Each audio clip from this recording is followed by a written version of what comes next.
I hope you're ready for another comic book retrospective. It's time to go back to Marvel. We're going to hit up some X-Men related stuff, going to one of the truly great power couples in comics, Louise and Walt Simonson, X Factor. And here with me to talk about that is the Retro Crew. As always, we've got award-winning comic book editor, writer Joe Corallo. How you doing, Joe?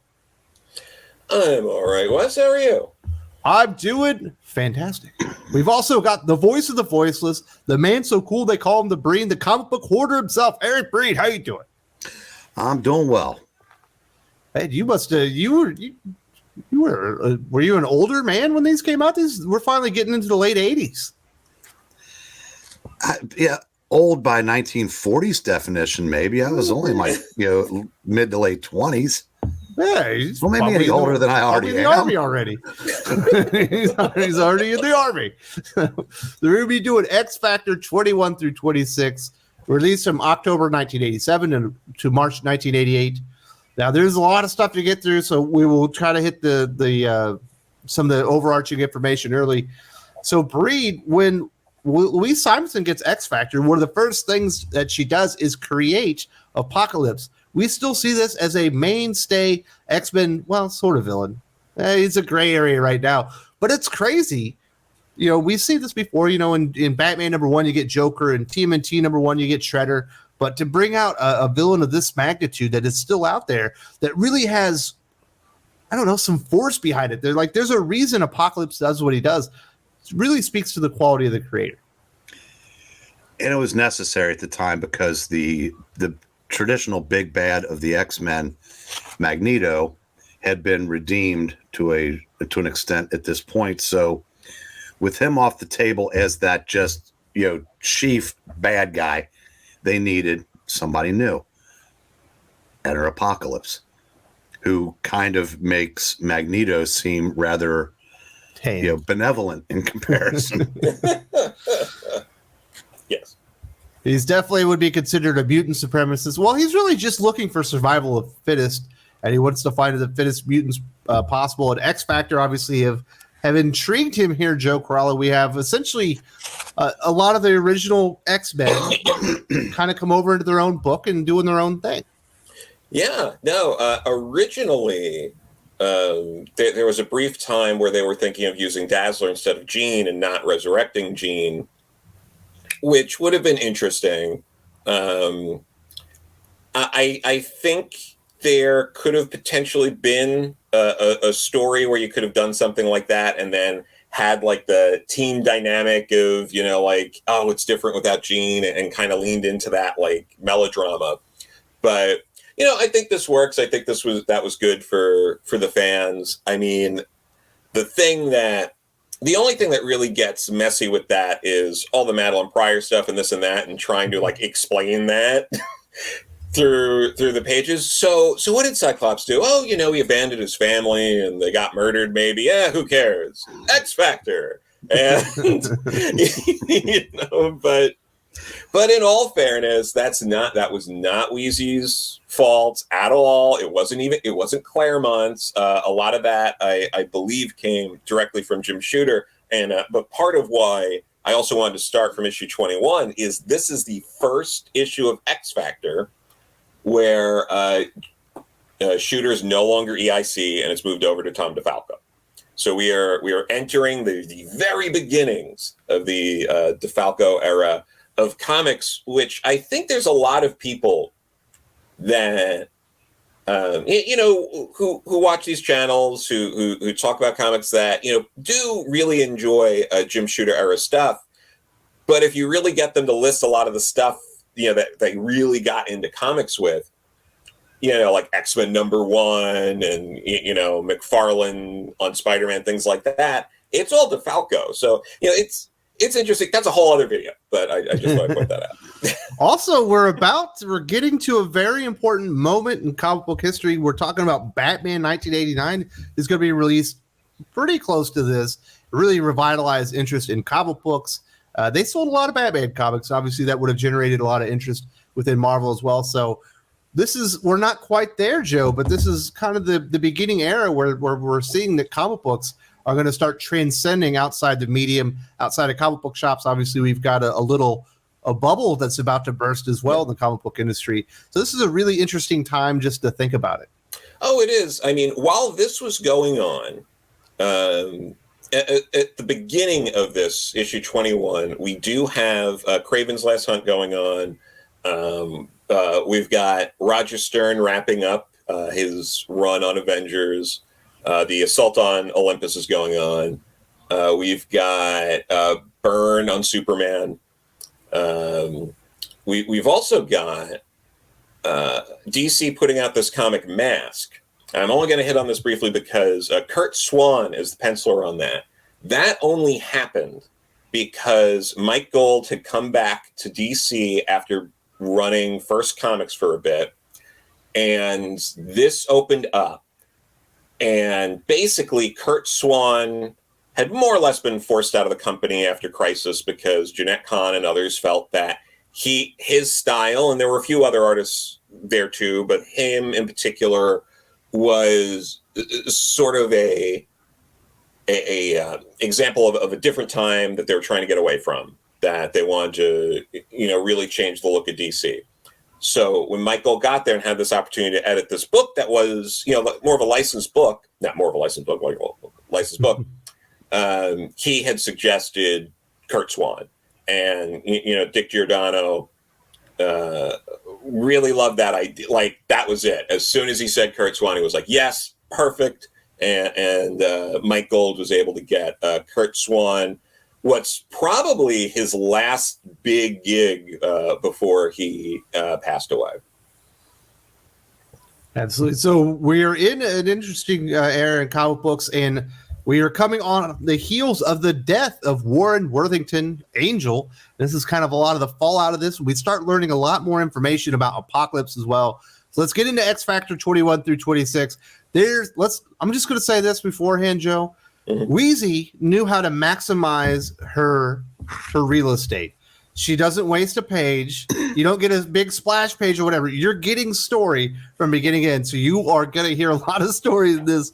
I got a lot of notes. Yeah. Let's get into X Factor 21, released in October 1987. We see Cameron Hodge is attacked by Beast as he returns to the X Factor compound. And despite being sick, following a touch from the Horseman Pestilence, that being Beast, Hank feels stronger than ever, so there's something up with him. And we see Scott ends up firing Cameron Hodge as the X Factor public relations man because of a smear campaign that he did. Cyclops also claims that he created the Phoenix hologram that was driving him insane. Caliban then apologizes for not being helpful in their battle against Apocalypse's Horsemen. And we start seeing the seeds of some discontent with Caliban and the way that X Factor are treating him. And he wishes that he had the power to get revenge against those who killed his fellow Morlocks. And Bobby, Iceman, offers to teach him hand-to-hand combat. After that, we see Scott ask Jean what they should do about X Factor now and wonders if they should disband. Jean tells him that they should stick together. And we see Hank, who's teaching some of the kids at the compound some chess, sees a news report regarding the reading of Warren Worthington's will, which is very important because he is absolutely a gazillionaire. And this is from Trish Tilby, who's talking about the pro and anti-mutant protesters that have arrived for the will reading. And we see X Factor is under scrutiny recently in light of the mutant Warren Worthington being outed as their financial backer. Breed, we see Hank suggest that Warren didn't know what he was doing when he committed suicide because he wasn't in his right mind. And X Factor, we now know we're being spied on by Cameron Hodge as he tells his operatives to deal with X Factor if they step out of line after the reading of the will. That's some setup. That is. And there's a little more backstory that Cameron Hodge and Warren were schoolmates. Mm-hmm. And we find out that, Cameron was kind of jealous that Warren went on to have this spectacular career and he didn't. So this is kind of like a long game revenge that he's planned that shows up at the reading of the will when they get the shock that he left everything to him. Yeah, we got to that part, Breed. Now let's talk about these kids. What makes them important? What are they even doing at this compound, Breed? Well, they're the next generation, I suppose. They're mutants. They're muties. Well, I think they are. They really, yeah. No, and also it also should be pointed out that what happened to Hank when he uses his powers, he gets stronger, but his mind continues to deteriorate. That was the Iceman is also out of control as well at this point, but that was for something else. Yeah, this is back when they were really building up Iceman as like, oh, he's really this like Omega level kind of mutant.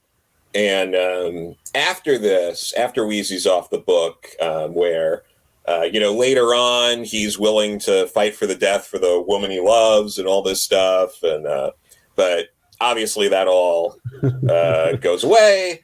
But there would be in X-Men, I lost count of the amount of times that someone else takes over the book and then Bobby's like a wisecracking idiot, and then someone else comes back and they're like, actually, he's a really powerful mutant. That would be a roller coaster that X fans go through for decades. But yeah, all the kids are sort of there because to differentiate this from something like New Mutants, what's going on with these kids are the X Factors really like the exterminators. They're these mutant hunters as like a disguise, and what they're really doing is rescuing these young mutants, and that's how we get the introduction to characters like Richter, who shows up throughout the story. But it's difficult to talk about this without also talking about the incredible work of Walt Simonson, who's one of the best of all time, especially in the 80s. I know we've talked a lot about like John Byrne and George Perez, but for me at least, like Walt's right up there with those two. He's absolutely phenomenal. In the second page of this issue here, you can also see how he uses lines there with Jean. Get the arc in the back, or the arch in the back there, and really shows, uses those lines, which, Jim Lee would later add lines to costumes to show off people's butts. But, Walt does a great job. We call that buffalo stance. Yeah. But no, it's really just fantastic. He's amazing with, just anatomy and facial expressions and, showing that kinetic energy. John Byrne's also, John Byrne's really good at that too. But both of them, I think, are really good at showing motion through their illustrations. Absolutely. So Joe, at the will reading, as Breed says, Warren bequeaths his entire fortune to X Factor, but it is to be administered by Cameron Hodge, even though he's just been fired. Scott and the others refuse to work for X Factor anymore. They're like, screw that, I'm not doing it. So Hodge ends up calling in his operatives after they try to expose him to Tilby, the reporter. They end up firing into the crowd to try and destroy her cameras. That is not very nice. And we see Scott and the others are forced to reveal that they themselves are mutants as they fight off the Smiley forces, basically exposing the charade that they are out there actually fighting mutants. They're actually going out there and saving them. As you said, the Smiley faces end up fleeing. The police try to arrest Scott, Jean, Hank, and Bobby, and they make their escape into the sewers, leaving Cameron Hodge behind to answer to the media. After that, we see Cameron is interviewed. As he's being interviewed, is being watched by Apocalypse and his four horsemen. Apocalypse finds Cameron's position on mutants absolutely hilarious. He encourages Death to pay close attention. He will soon get his chance to use his powers to attack humanity. X Factor children see this, the ones that are at the compound, and they are alarmed by the news, and they know exactly what they're going to do, Joe. They're going to go to the Morlock tunnels. So they go in and they unlock the door so they can let them in as they come back into the compound. But they do not see X Factor. They actually see an army of smiley faces burst through the door, and it looks like they're ready to take these children.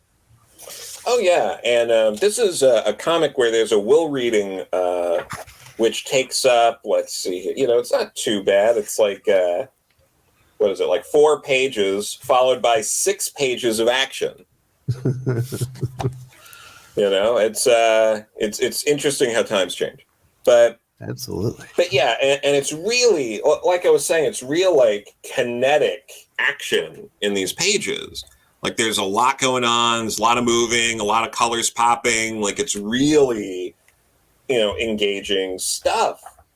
And I do want to point out right now for people who are like, they just don't make them like they used to. If you like Walt Simonson's art, he's got a series out from IDW. There's like a mini series a year for Ragnarok. Obviously, it's his Thor wheelhouse, and the guy still got it. Like, it's just as good as his stuff in his prime, in my opinion. So if you're looking for great art, go check out Ragnarok.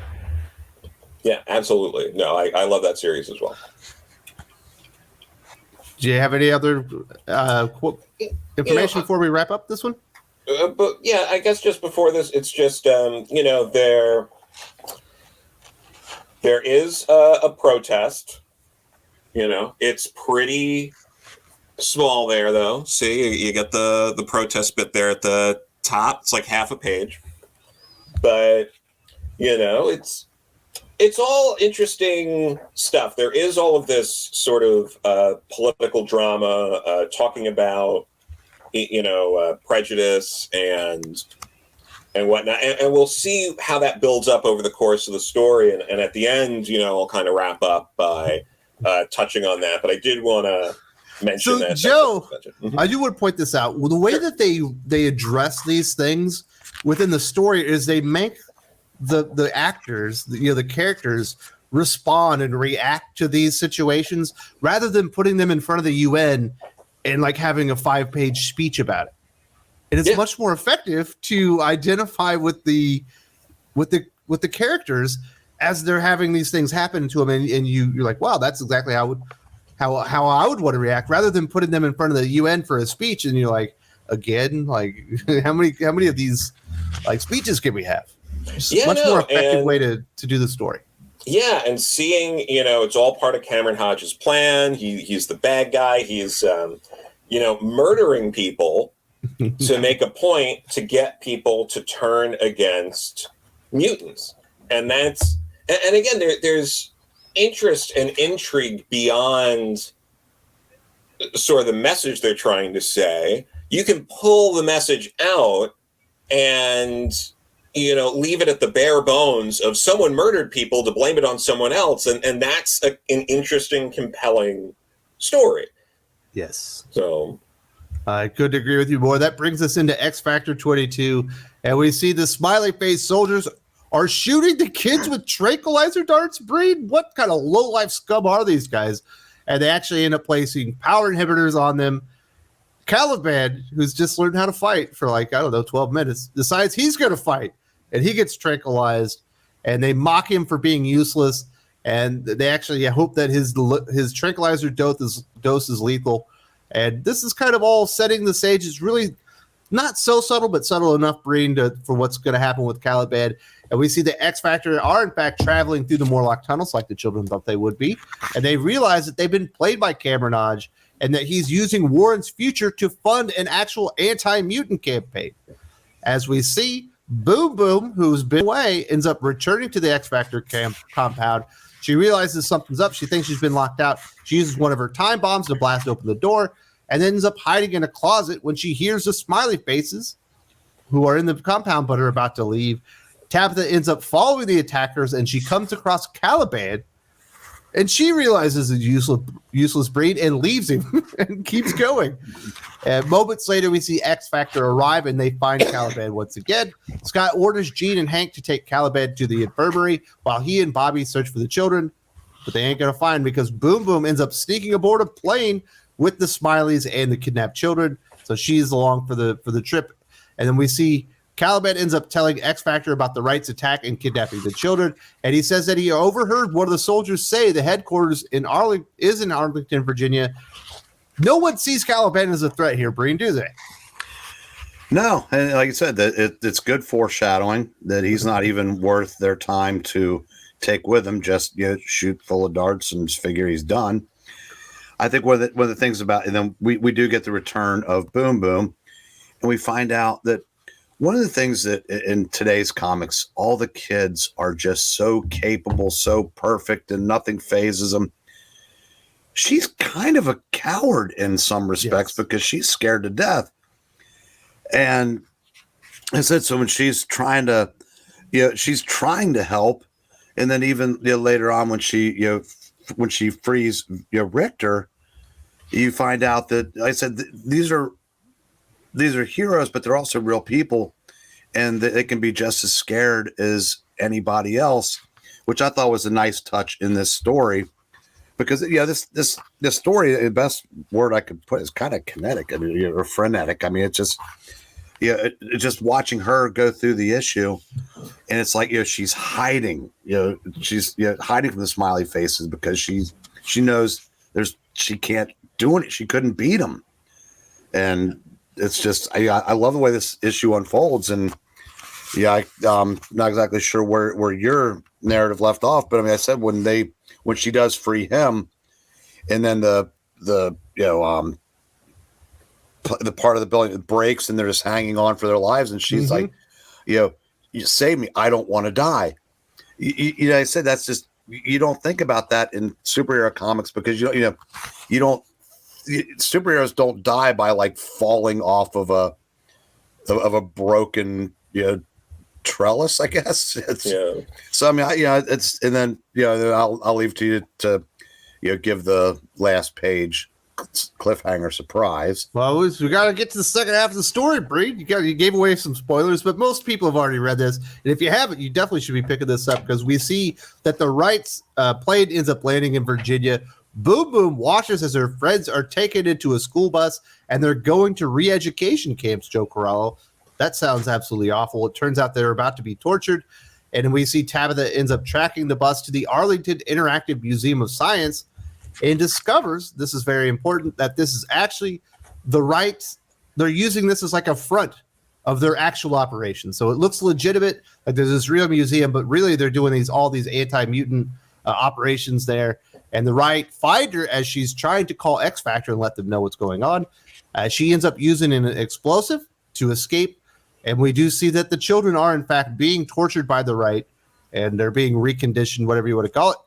As this is happening, we see Apocalypse tell his horsemen that humanity will learn the true meaning of fear. And there's certainly some interesting stuff with Death, who's about to become a very big reveal. And then, as Bream was alluding to earlier, Tabitha discovers Richter being tortured, creates a diversion with one of her time bombs, and frees Richter and pulls him out of the room. There's a lot of mayhem and there's a little commotion here, Joe, but in the end, during the escape attempt, they discover the leader of the Wright, and they go toward him, and he reveals himself, and it is Cameron Hodge, that scumbag piece of. Dun, dun, dun. Oh yeah, but you'll also notice things like Boom Boom there is wearing a cross. Just little bits that are thrown in you might not see today. And then also the relationship with these different kids. Boom Boom again is pretty cowardly in ways, but you get Richter there, and he represents, like, you could put out a comic like this today, and people, like, if you reprinted this, put it out today, people would think you were making commentary on stuff today.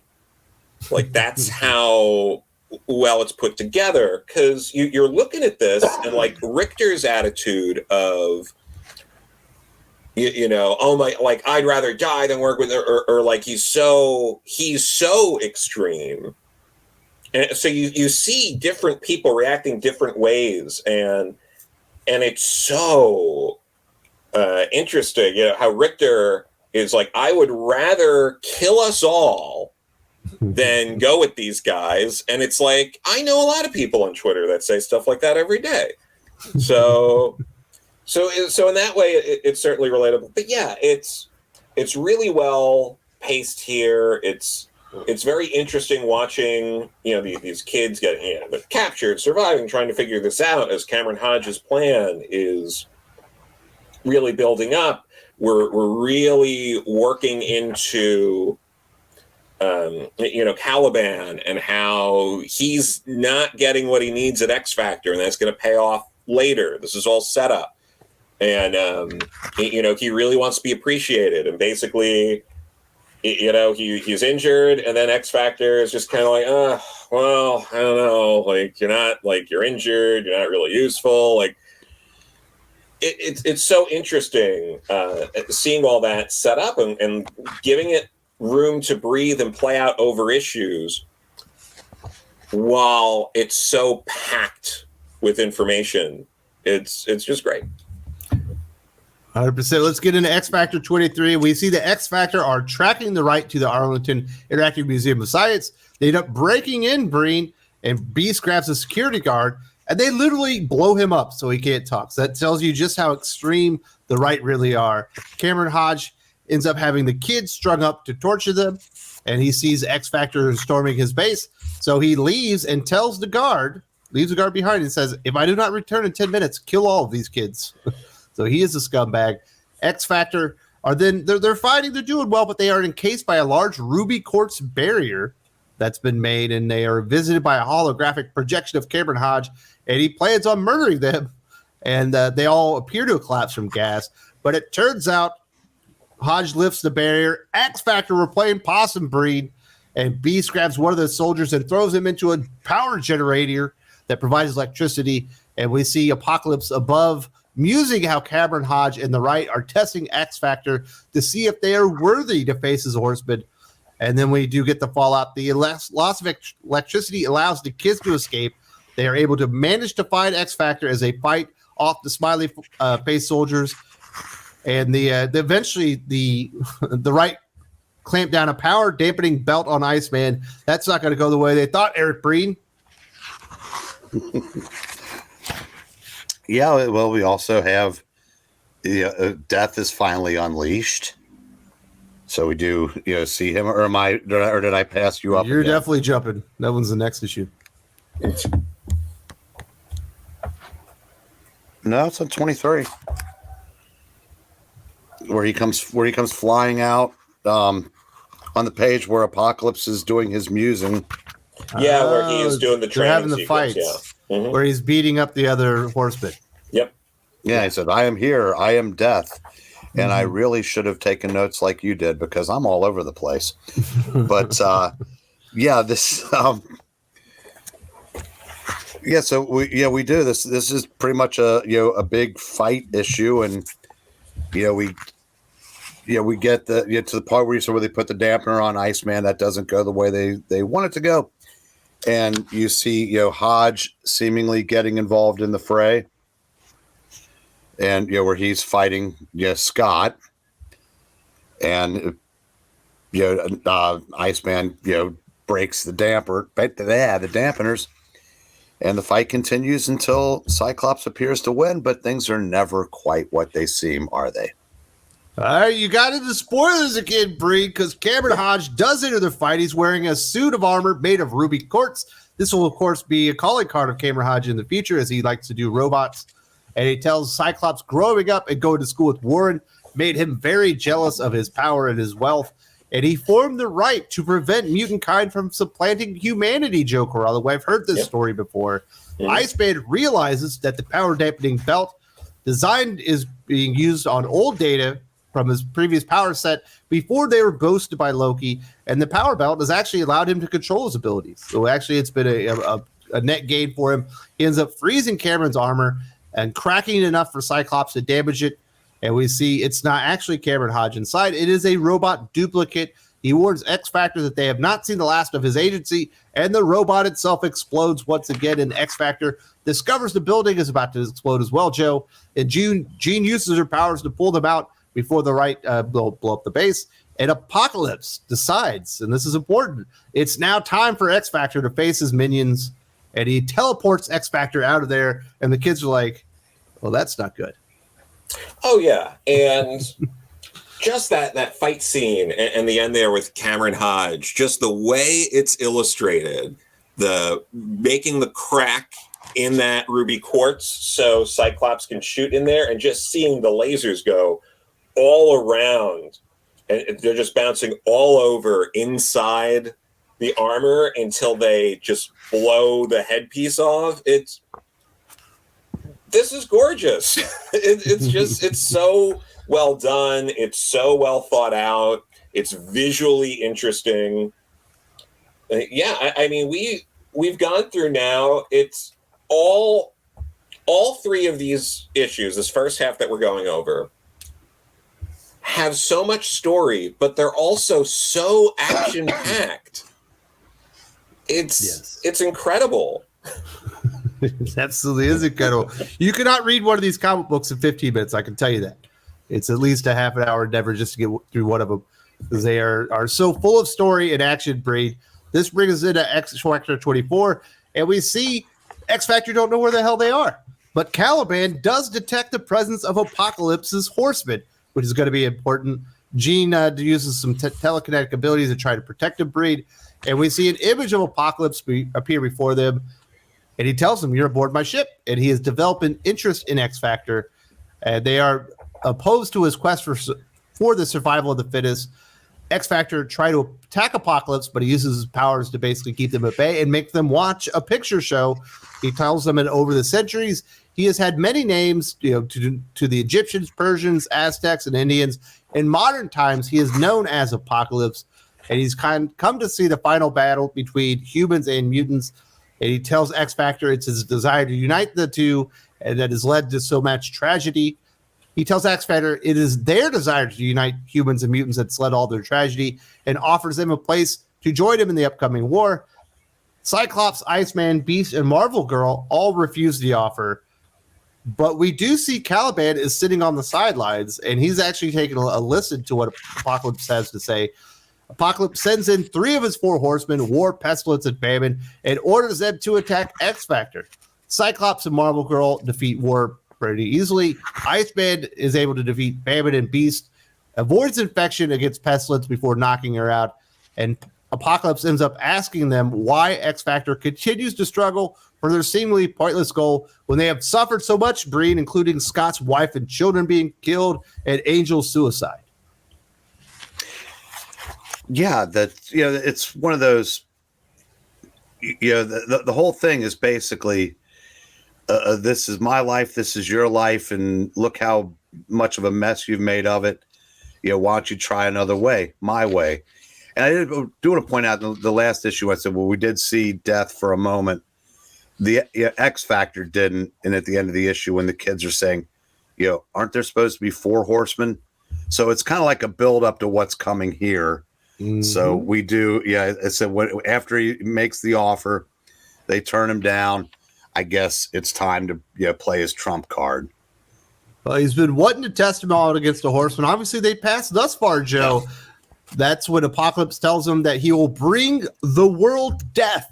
And from behind a door, a winged soldier notices death appears before Apocalypse. He unmasks, and X Factor are horrified that it is actually their former teammate, Warren Worthington, remained in Apocalypse's vision. This is Archangel. They plead with Warren, but he tells them that Warren actually committed suicide. He is dead. And we see that he easily takes out Cyclops, Beast, and Iceman. All that remains is Marvel Girl. She attempts to talk some sense into him, but she herself is actually taken down. When they wake, they find themselves bound. Cyclops once more refuses an offer to join Apocalypse's army. And Apocalypse tells him that he and his fellow X Factor members will join him before it's all said and done, Joe. And he sends his horsemen into Manhattan to attack and spread fear. And that is when we see some of the buildup finally happen for Caliban. He comes out of hiding. He approaches Cyclops, and Cyclops is like, "Free us!" And then he's like, "What are you doing?" As he actually lets Apocalypse know that he's there as well. And he asks Apocalypse to make him strong like his horseman, offering to become his hellhound in exchange for becoming as strong as Angel. And we see Apocalypse agrees to remake Caliban in his own image, as the 4 horsemen of Apocalypse are basically raining down horror in Manhattan, Joe. Oh, yeah. And again, this whole issue and a lot of it, it's Wheezy, but also just Walt's layouts and page designs. All this setup here of having the different horsemen, like with one panel without the helmet, then, they're all getting ready to fight. And then we get a few pages here that are laid out so it looks like Apocalypse is watching what's going on the page, like he's watching the fight. and it's really incredible to see that much care go into a story like this. And absolutely, yeah, and we get the first appearance of Archangel. That story is still being played out sometimes, Joe. Oh yeah, no, they play it out. I mean, without he's corrupted every 5 or 6 years. Yeah, without this story, you don't have Rick Remender's Uncanny X-Force, and the driving force of it. Yeah, and one of the other things with this story too, at this point, like, Marvel keeps doing things with like Phoenix and like keeps going back to the Dark Phoenix saga. Well, Wheezy masterfully does a story like that, but different. Because you could say, oh, it's taking these elements from the Dark Phoenix saga in a way where it's like, instead of the corrupting power being the Phoenix, it's Apocalypse. It's the big, turn against the team. And, Dark Phoenix saga is done differently. It's more of this, like, corruption of power, and she's not necessarily against her friends. She's just, she's like beyond that. And it's a very interesting story, but they keep rehashing it over and over again on like a surface level. And this feels more like, oh, I want to kind of do a story like that, but I'm going to do it differently. Taking inspiration and then making it your own. Yeah, absolutely. It's not on a cosmic scale, but in some ways it feels more personal because of all the things that sort of happened along the way.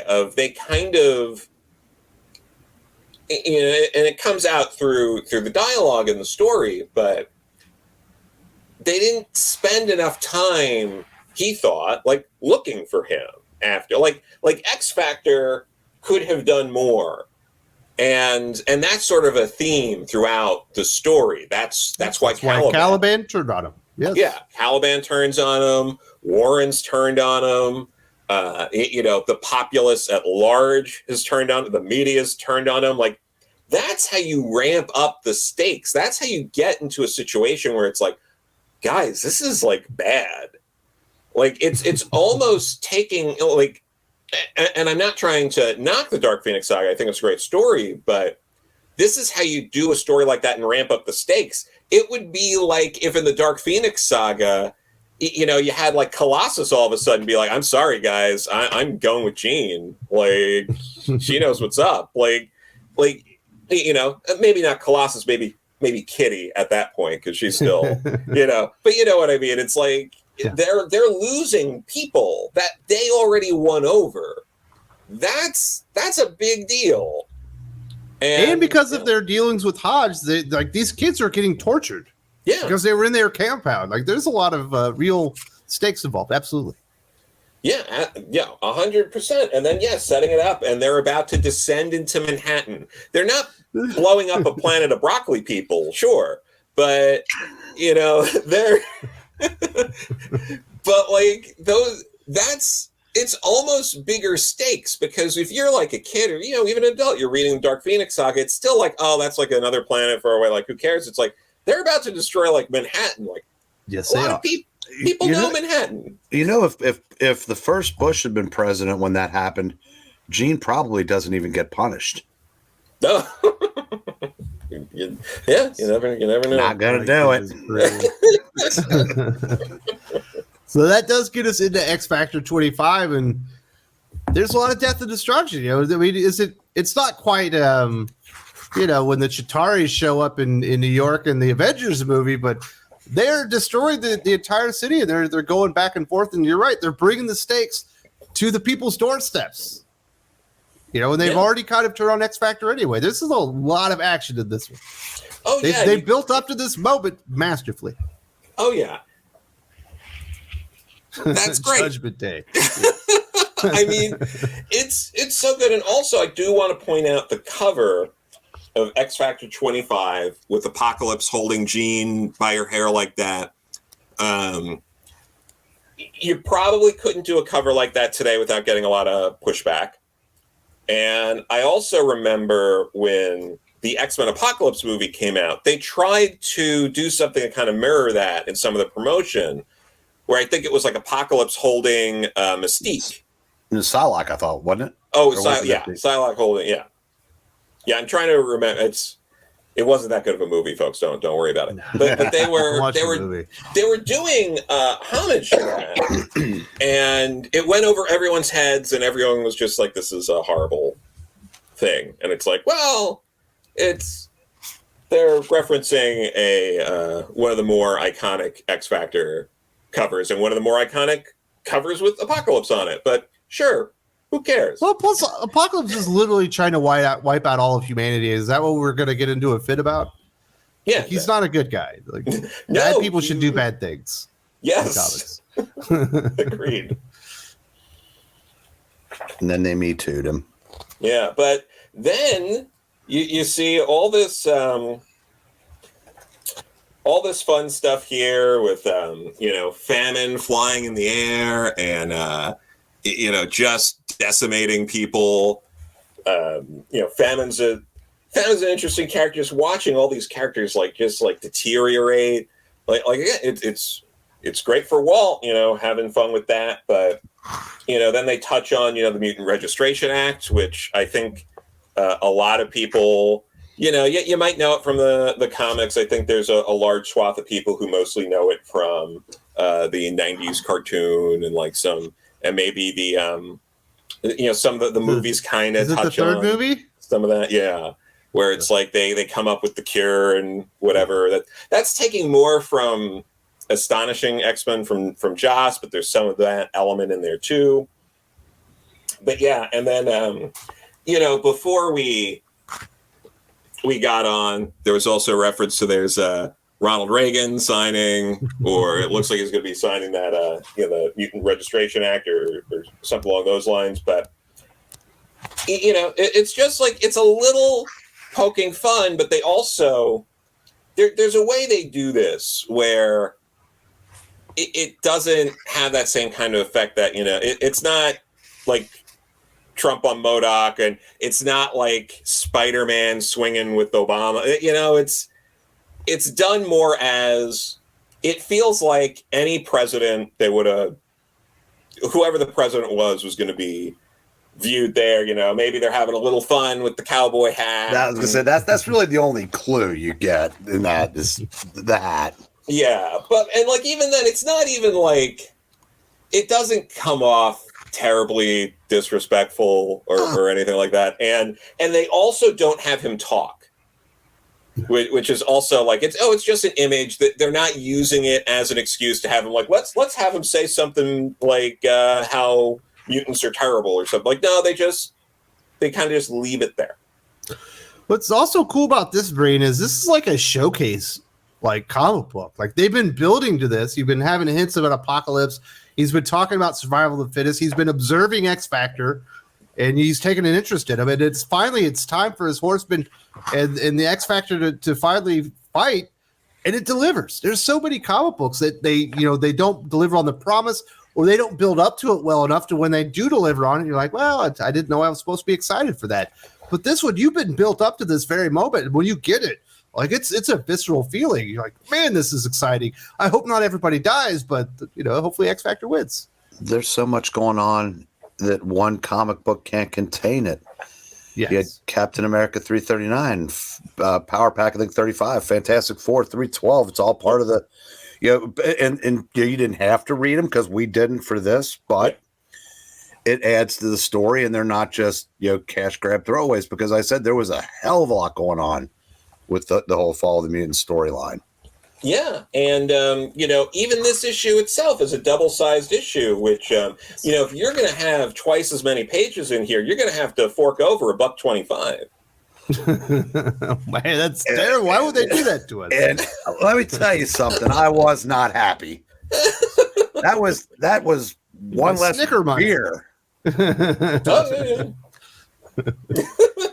But no, it's they're dealing with the horsemen all over. It's all heavy action throughout all of it, but it's action, but there's also story going on. and you get to see them kind of going all over the place, dealing with like Jean dealing with famine. It's interesting. You know, she's like trying to reason with her, but she's also not holding back. And then she just wants a sandwich. Yeah, I mean, we've all been there, but so, well, you know, she was starving. But Yeah. you know, if I may, real quick, so, you know, one of the things about having a two-part or a double-size issue was it gave Walt a chance to do something I think he does better, if not better than anybody close. I mean, these couple of these double-page, you know, oh yeah, I mean, they're all over this issue, and man, he does grandiose maybe better than anybody. oh yeah, no, 100%, and that with you know, taking out that skyscraper there, and just like the angle and how you're seeing it, like he really, I mean, yeah, and his Thor run, he does that too. There's that whole issue that's just splash pages that he, it's Sal Buscema, but he did the layouts for each page. It's just gorgeous.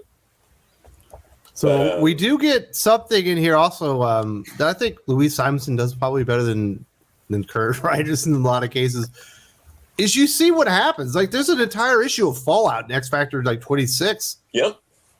And there's some redemption that happens in here. They learned the lesson that, you know, they are licking some of their wounds and whatnot. They've lost a couple of members of their team. You know, things aren't great, but they did, you know, kind of gain the respect of the people that saw what they were doing, that they were going in the buildings and trying to save people. And I thought it was a good note to end on, Joe. That's what I would call it. Oh, absolutely. Like the way issue 25 ends, you're pretty sure, you know, Warren's not coming back to the team. And issue 26 also kind of ends in that, like, you know, it's this like mysterious kind of like, well, Warren needs his time to figure some things out. But yeah, it's issue 26 right after the end of 25. You're dealing with all the cops are there and they're like, all right, we got to take you in. But they end up going around and yeah, this is another great example to show the size and scope of this ship. Mm-hmm. You know, Walt does a great job with that. You know, because if you look closely there, the way he does it, you see the people on the ship. He's really like the size of the cars. Like he's putting that effort in, so you know that something that big fell towards Manhattan and took out stuff. Like you can understand the loss and the damage that was done. And yeah, absolutely. You see it all over the place. Like you're really dealing with that, but you can have an issue that mostly focuses on that kind of fallout, but there's still so much action. Like look at all that action. Like it's really incredible. And even though what happens with Warren still kind of leaves him like, oh, I don't know what's in store for Warren's future, they also definitively lost Caliban. Mm-hmm. He is going to become basically, as he put it, like a hellhound of Apocalypse. And you know, people who read after this and into, you know, well into the 90s, like Caliban is a problem that, you know, the X-Men and X Factor and others have to deal with. And that's another thing that the difference between storytelling then versus now. Caliban, when this story wrapped up, of course, he would have seen the error of his ways and gone back to X Factor. No, he made his choice and he stuck with it. And yeah, but I think the one that had the most tragic ending was Hank. Yeah, because when he was just smart enough to realize that he'd been manipulated into helping bring down the ship that landed. And there's a line there said where Apocalypse could have had that happen anywhere, but he said it was more fun to watch Hank do it. And I said when he's like sobbing in Trish Tilby's arms. Yeah. Because I said because I'm just so blasted dumb, but he's just smart enough to realize that what he had been manipulated into doing. And I said that The issue 26 is to me all about, human interaction, human emotion, the policeman, the way they kind of changed their way of thinking as the issue progresses. There's a line I said, hey, Lieutenant, weren't you going to arrest them? And he just goes, shut up. Because he seemed, whether, like I said, I still don't know if it turned out they were manipulated somehow, but at least for the context of the story, it's like X Factor proved that mutants and humans can coexist. Yeah. And I said, at least it seems that this issue was the end of the story was a turning point in human mutant relations. Of course, absolutely. You get Temporarily. You get that bit with the girl giving the flowers to Jean there, and you see them watch at the bar. Like, you go from people who were sort of cheering for mutants to be exterminated to a complete turnaround on that, and them really celebrating X Factor. But again, page real estate stuff, taking a moment to really take basically a full page to show that like Cyclops and Jean are willing to kind of get back to where they were, because it was pretty on and off, cold. Before that they're trying to build up to it, so we see something definitive like that, and then we get the sort of ominous ending, sort of with Apocalypse watching on. Yeah. And you do get the feeling, based on what Apocalypse is saying in this story, that it's kind of like it's going to be that much better to watch them fail after we've set them up as these big heroes, and set mutants up, and bringing them together is going to make it hurt that much more for everyone when we tear them apart. It's interesting, but you still got to end. Like Wheezy's a pro. You end with the little ticker tape parade and them waving, and it's a nice ending. And look at the panel above it. Yeah, so you realize he's not with them, but he's looking over them, kind of. So that at some point he will be back. I think that's kind of your clue there too. Yeah, So it's masterful. I do want to say thank you very much to Joe and Eric for joining. We went a little bit long, but there's a ton of story in here. You definitely want to go check out this X Factor story. And next week, on the request of one of the viewers, we're going to be doing Crisis on Earth Prime. Yes, yep. Crisis on Earth Prime on DC Comics. And that is Justice League of America 207 through 209 and All-Star Squadron 14 and 15, if you want to be prepared for that. Thank you very much for joining us. Had a really good time, and we'll see you next week. Sounds good.